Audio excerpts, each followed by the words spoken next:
What up? Panda Nation, Peter Von Panda here. Hey, I just want to take a very short amount of time here and kind of run through a list of YouTube channels that I like, and they're the ones that are kind of totally off the radar. And I'll tell you kind of quickly what the channel's about and why I like it. But one of the things that I really like about YouTube is it's actually a cool community where people get to comment and you get to interact with them. You also meet some other people on it. And most of it, the vast majority of YouTube, are just these small micro channels. I don't even know if you'd call it a channel. I'm just a dude that for some reason Google hasn't blocked my videos yet. But there are a lot of other guys out there, and some are making really awesome stuff. And I thought, that it'd be fun to share just some of the things that I found out there. So I want to kind of just run through a quick list here.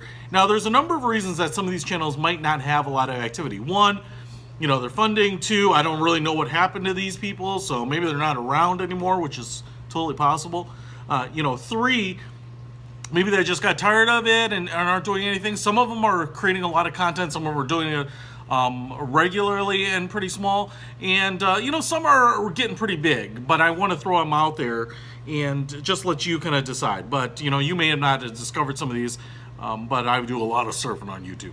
So first of all, I just want to throw out there 4 other YouTube guys that are doing watch reviews, and you've probably come to my channel before to see some of my watches and see some of the watches, and I've collaborated with some of these guys on watches. We've shared watches and things like that, and so I want to call them out here, and I will put links to all these channels in the description.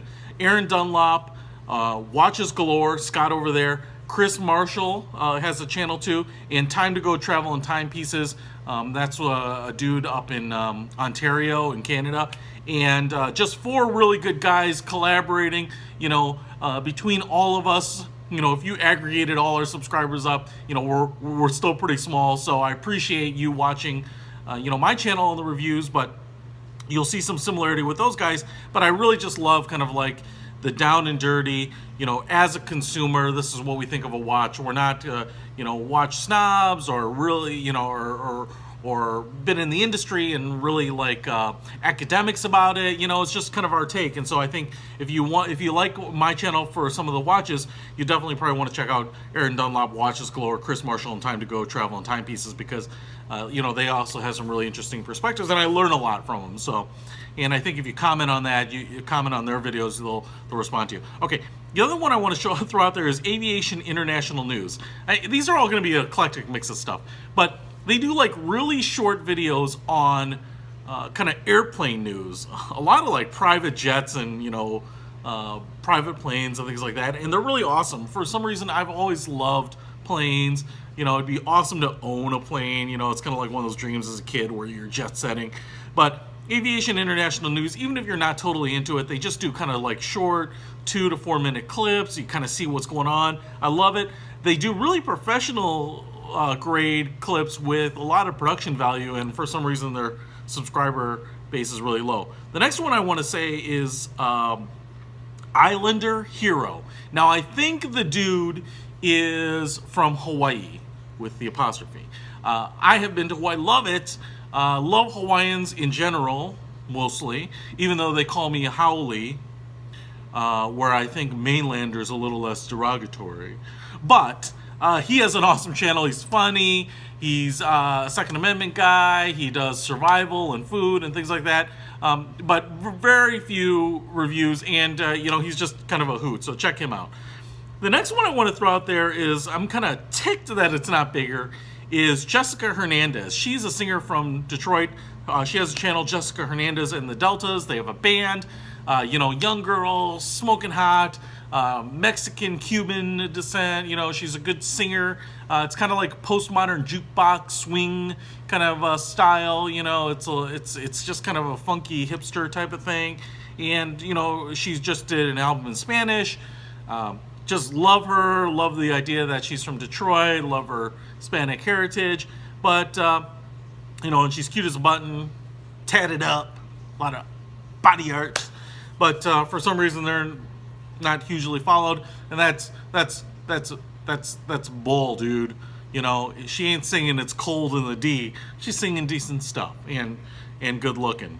That's a combo that should be make you successful, right? That's a plus sign, dude.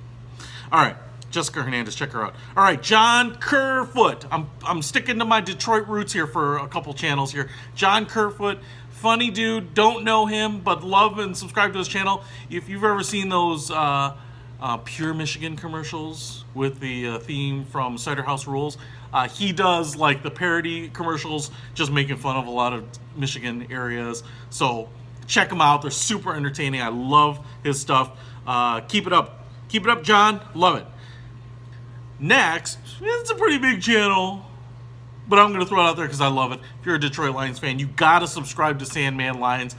He puts clips together super quickly, like after games. I'm not even sure how he does it, but he does like slow lights, not highlights, but slow lights, and they're awesome. He does some other videos too, but you can go and get your fix of Detroit. You know, especially after a good game, he throws all the great plays together in the slow motion, so you can really immerse yourself in them and savor the Detroit Lions. So, SandmanLions, keep it up. I think the dude is also on the Lions podcast sometimes when I think they have him on sometimes. So he's probably pretty popular. There's another channel I'm going to mention, and they're pretty big. I mean, they're not really small, but I like them enough to mention them. Kent Wien. I think it's Wien. W-I-E-N. Kent Wien or Wien. And I believe he's a pilot. I believe he's an airline pilot. He has a channel. He kind of started doing airline videos. You know, what's the cockpit of the Airbus look like, and interviews with the flight attendants, and they were fascinating. I find it just super fascinating what all these people are doing behind the scenes, you know, and all we're doing is flying and living life, and you know, there's just so much cool stuff going on, especially for the first class and the business class passengers. I always just wondered how the better half lived, and he's just got so much interesting background stuff. He's put up some other videos too, but I really liked him for the airline thing. So Kent Wien, check that out. All right. Here's a name you're going to know, and I have no idea why his channel is so small. Matt Graham. You know, if you watch Discovery Channel or National Geographic, I think he's been on our History Channel, whatever. Matt Graham is like an outdoorsman. He replaced Cody Lundeen for a while on Dual Survival. He's been on Dude, You're Screwed. I mean, he just seems like a super cool guy. He's kind of got like a surfer attitude, you know, beard. He's like a runner. I mean, he's just super knowledgeable about outdoors and survivals. He's just seems like a totally likable dude. He has two channels, really. Matt Graham and Sarah something, his girlfriend. And then he has his own channel, Matt Graham, which he updates more regularly because of his own stuff. They collaborate less frequently. But I'll be honest, it has like 3,000 or 4,000 subscribers. Not that I'm saying that's bad, but Matt Graham, he's a personality, dude. I'd trade lives with that dude any day of the week. And, you know, he has so few subscribers, and he gets out there and he just kind of pours his heart out, tells you what's going on, and he's always out in the middle of the nowhere doing something. So check that out, Matt Graham. He seems like a dude I would just love to meet sometime, but his channel is totally unloved, so check that out. All right, Romy Beats. She's got some subscribers. I don't know where she's from, somewhere in Europe maybe. I don't know, she's German, Austrian. Totally smoking hot chick.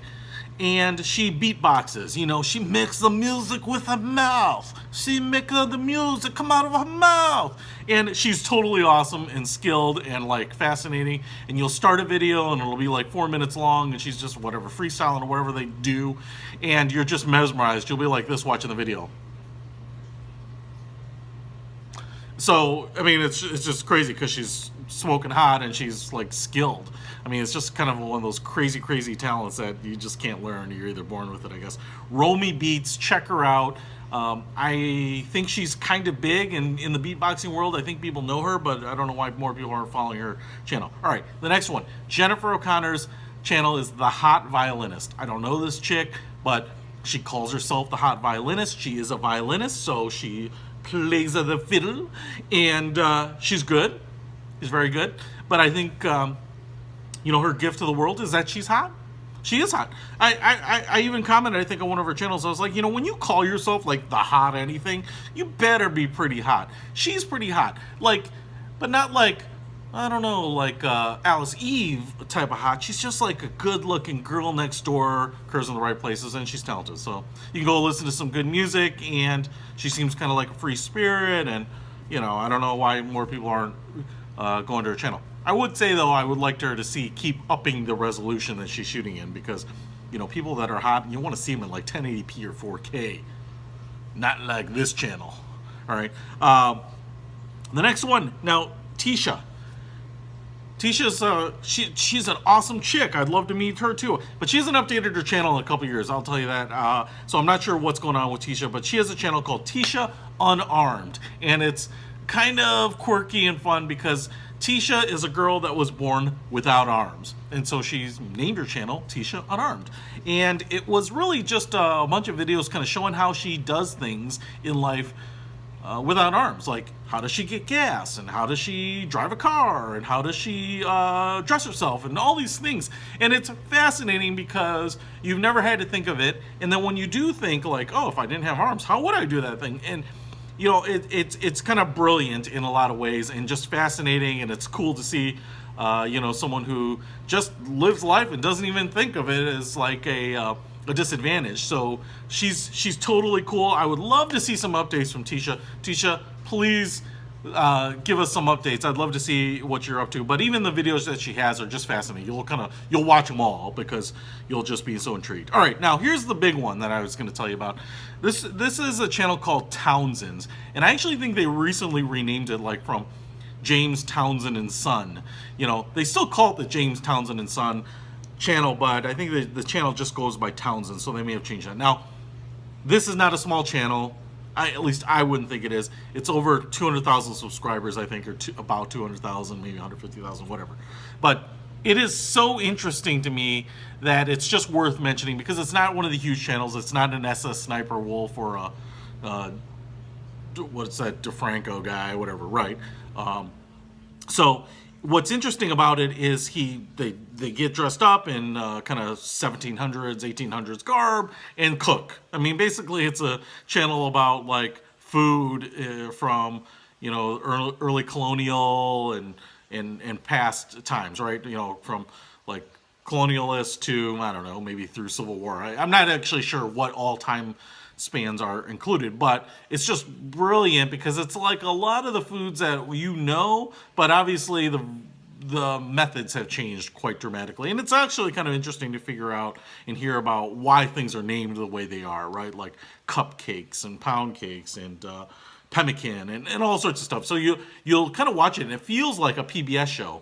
The only thing that kind of breaks it for me a little bit is that he's not scripted. So he just kind of, you know, sometimes stumbles over his words a little bit. You know, I'm not bagging on him for it, but they don't edit it out. So production value is actually pretty good, but they don't kind of like really clean it up and make it, you know, or use scripts or really make it kind of a really, really polished. But you do get immersed in it. So check it out, Townsend's. All right. And then the last two channels I want to tell you about are two channels that support my alcoholic habits, right? So I drink whiskey. I like the whiskey. It's so succulent. Get a little of the bourbon. It's so good. When it hits your lips, it's so good. All right, so there are two channels I want to throw out here. First is whiskey.com, but it's WHISKY. There's no E.com, and that's Horst Luning. I think he is, I don't know what he is. German? Something like that? I don't know. But he's got a thick accent. And sometimes his son is on there, something Looning, and they drink, and I think they own a liquor store or a whiskey store, and they're very successful doing that. But he will review whiskeys, and what I like about him is that he talks very quietly and slowly, and he's pretty clear. He doesn't kind of ramble on, and one of the things that I hate on a lot of whiskey reviews is when they just start going into listing things like pepper, leather, and dried raisins, dried dates, little coffee, orange peel. You know, it's like, okay, whatever. But I think he's pretty clear about, you know, what he likes and what he doesn't. Sometimes he's drunk like a really expensive, like tasted a really expensive whiskey and he's like, oh, it's not for me. So anyway, I do like that. And, you know, and it's actually, I think, a good way to kind of, at least from my perspective, actually get reasonable knowledge of what a whiskey is like before you're buying it. So check his channel out. Even though he's successful, I don't think he has a lot of followers on there. And then the last one I want to throw out there is Whiskey Bitch. I don't actually know what her name is. I should know. She seems kind of like like a nightclub singer to me. You know, flaming redhead chick. Obviously doesn't care about calling herself a bitch. Not boss bitch like Nicole Lappin, whiskey bitch. But she drinks whiskey like I drink whiskey. She just calls stuff out, like drinks it and tells you, "Oh, that's awesome," and slams her hand on the table, you know, or she hates it, right? And I like that we're not kind of being snobs about it, like wine snobs about it, and trying to be over technical and things like that. She just calls it like it is, shares her experience, seems like a chick that I would love to drink with and share some stories and some belly laughs with. So I like her channel. Not a lot of people out there following her, but definitely check that one out. So there it is. I know that was a little bit long, but that was a list of some YouTube channels that I really like, follow, wish they would update more. But even if you're not getting regular updates from them, I would go subscribe and check out some of their old videos because they're just really awesome. So that's it. Support the little YouTube guys because I will be a little YouTube guy forever. Peter Von Panda, out.